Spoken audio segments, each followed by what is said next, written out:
Hello everyone, ఈరోజు video వచ్చేసి చాలా కొత్త రెసిపీ అండి. చాలా సింపుల్గా చాలా టేస్టీగా ఉంటుంది. ఈ ఒక్క రెసిపీ నేర్చుకుంటే చాలు, మీరు 2-3 రెసిపీలకి సమానంగా ఉంటుందన్నమాట. అంత టేస్ట్ ఉంటుంది. మీకు ఇది ఒక్కసారి తిన్నారంటే ఈ స్నాక్ ఐటెం కానీ మీకు చాలా బాగా నచ్చుతుంది. తప్పకుండా ఎవరు తిన్నా డెఫినెట్గా నచ్చుతుంది. అంత బాగుంటుంది.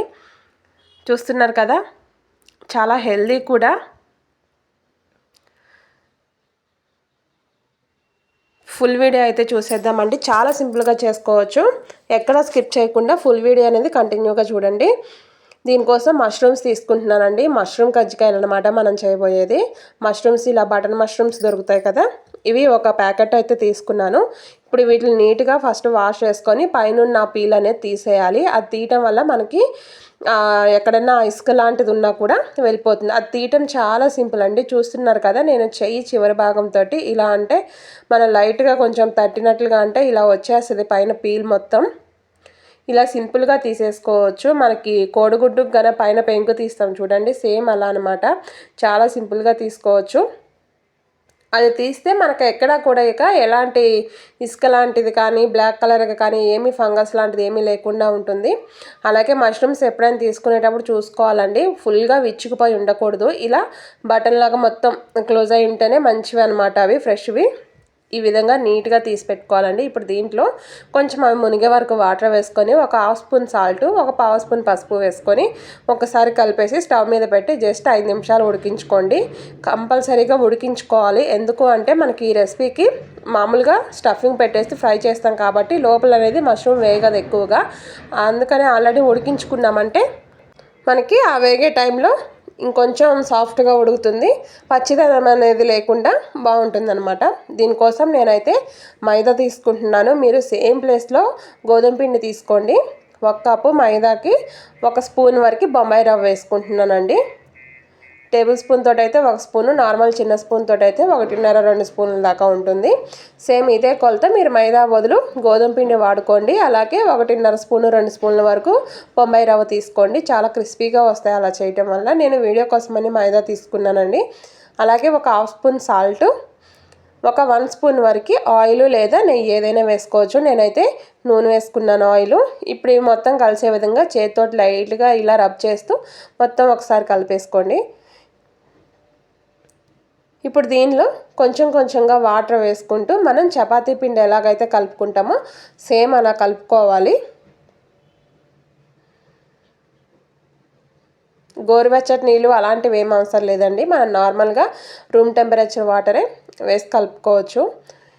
చాలా అంటే చాలా బాగుంటుంది ఈ రెసిపీ. నేను చెప్తున్నానని కాదు, చూసిన వాళ్ళైతే వీడియో చూసిన వాళ్ళు తప్పకుండా ఒకసారి ట్రై చేయండి. మనం రెగ్యులర్గా ఎప్పుడైనా బయటకు వెళ్ళినప్పుడు ఎగ్ పఫ్ లాగా లేదంటే సమోసా లాగా ఇలాంటివి ఏమన్నా తింటుంటాం కదా, వెజ్ పఫ్ ఇలాంటివి, వాటిలన్నిటికి మించిన టేస్ట్ ఉంటుందండి. చాలా బాగుంటుంది. చూస్తున్నారా, ఈ విధంగా సాఫ్ట్గా అయితే కలిపెట్టుకోవాలి. మరీ గట్టిగా కాదు, మరీ లూజ్గా కాదు. నేను చూపించిన విధంగా కలుపుకోవాలి. బాగుంటుంది. అప్పుడు కరెక్ట్గా వస్తాయి మనకి ఇవి మష్రూమ్ కజ్జికాయలు అనేది. ఒక 10 నిమిషాలు అలా పక్కన పెట్టేసి 10 నిమిషాల తర్వాత చిన్న సైజు పూరి అంత ఉండలు చేసుకుంటే చాలండి. ఈ సైజు చిన్న నిమ్మకాయ సైజు అంత ఉండలు చేసి మొత్తం రెడీగా పెట్టుకోవాలి. ఒక 10 నిమిషాలు పక్కన పెడితే చాలండి పిండి. ఎక్కువ టైం కూడా పట్టదు. ఈ విధంగా పిండి మొత్తాన్ని ఎన్ని ఉండలు అయితే అన్ని ఉండల్లాగా చేసి ఇలా రెడీగా పెట్టుకున్నాను. ఇప్పుడు వీటిని మొత్తాన్ని పలుసగా చపాతీలాగా ఇలా పొడిపిండి చల్లుకుంటూ ఒత్తుకోవాలి. చాలా పలుచగా చేసుకోండి.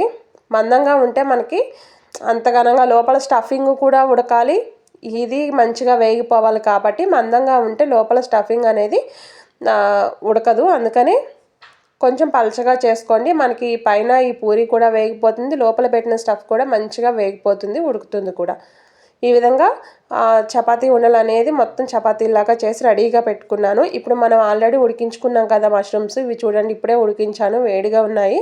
ఇవి కొంచెం చల్లారినాక చిన్న పీసుల్లాగా మనకి ఎంత సన్నగా వీలైతే అంత సన్నగా కట్ చేసుకోండి. ఎందుకంటే మన లోపల స్టఫ్ పెట్టేటప్పుడు మంచిగా పెద్దగా ఉంటే ఎక్కువ పీసులు అనేది మష్రూమ్ పీసులు రావు తినేటప్పుడు. ఇలా చిన్నగా కట్ చేసుకుంటే కొంచెం ఎక్కువగా లోపల పెట్టడానికి స్టఫ్ అనేది బాగుంటుంది. ఇప్పుడు ఒక గిన్నె తీసుకొని దీనిలో ఆనియన్స్ వేసుకుంటున్నాను. రెండు సేమ్ క్వాంటిటీ అండి. మనకి ఎంత మష్రూమ్స్ అయితే పీసెస్ ముక్కలు కట్ చేసాక ఉన్నాయో అంతే ఆనియన్ తీసుకున్నాను. ఎందుకంటే మరీ ఆనియన్ ఎక్కువ వేసుకున్నా మనకి మష్రూమ్ కజ్జికాయ తిన్న ఫీలింగ్ రాదు. కావాలంటే మష్రూమ్స్ ఎక్కువగా ఉంటే ఆనియన్ కంప్లీట్గా స్కిప్ చేసేయచ్చు. కేవలం మష్రూమ్ తోటే చేసుకోవచ్చు అనమాట. మష్రూమ్స్ అనేది తక్కువగా ఉన్నాయి కాబట్టి నేను ఆనియన్ కూడా యాడ్ చేస్తున్నాను. అలాగే ఫ్రెష్గా దంచుకున్న అల్లం వెల్లుల్లి పేస్టు, ఒక 2-3 పచ్చిమిర్చి, పిల్లలు తినేది అనుకుంటే పచ్చిమిర్చి స్కిప్ చేసేయండి. కొంచెం కొత్తిమీర, అలాగే ఒక 2-3 రెమ్మలు కరివేపాకు ఇలా ముక్కలుగా తుంచుకొని వేసుకోండి. ఒక హాఫ్ చెక్క నిమ్మరసం అండి.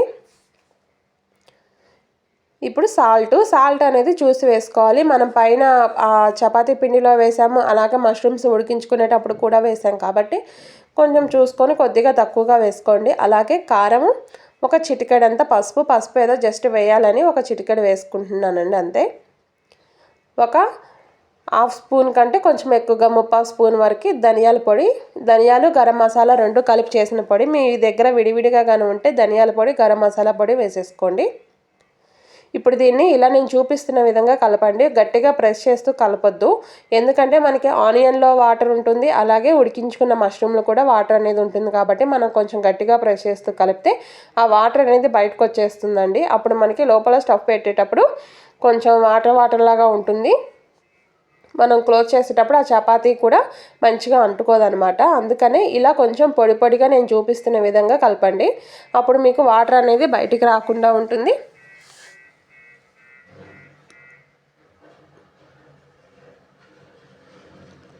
ఒకసారి చెక్ చేసుకోవచ్చు. అవసరమైతే మనకి సాల్ట్, కారం అనేది సరిపోయాయో లేదో దాన్ని బట్టి ఇంకొంచెం యాడ్ చేసుకోవచ్చు.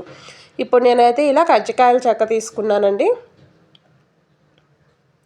దీనికి ఏమీ ఆయిల్ అలాంటివి ఏం రాసుకునే పని లేదు, స్టీల్దే కాబట్టి డైరెక్ట్గా వచ్చేస్తుంది.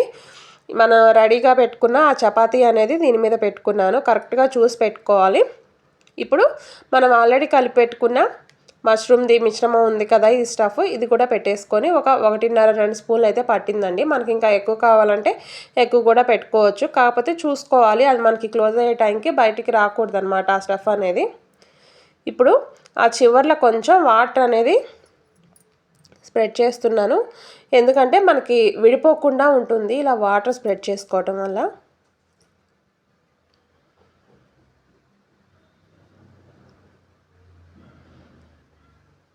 ఇప్పుడు ఇది ఇలా క్లోజ్ చేసుకొని ఒక్కసారి గట్టిగా ప్రెస్ చేసి ఓపెన్ చేసేస్తే చాలండి.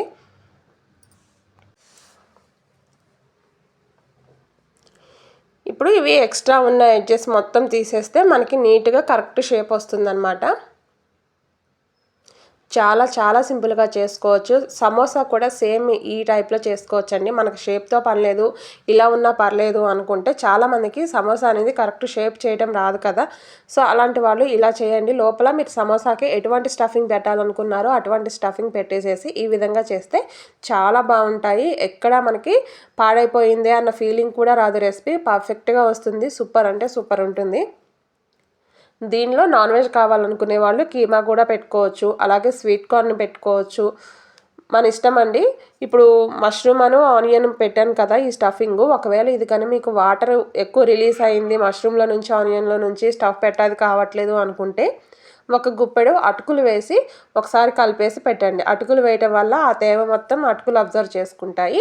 మనకి తినేటప్పుడు కూడా చాలా బాగుంటాయి, వేగుతుంది కదా, అందువల్ల అటుకులు కూడా కొంచెం క్రిస్పీగా వస్తాయి, టేస్ట్ బాగుంటుంది. అలా కూడా పెట్టుకోవచ్చు.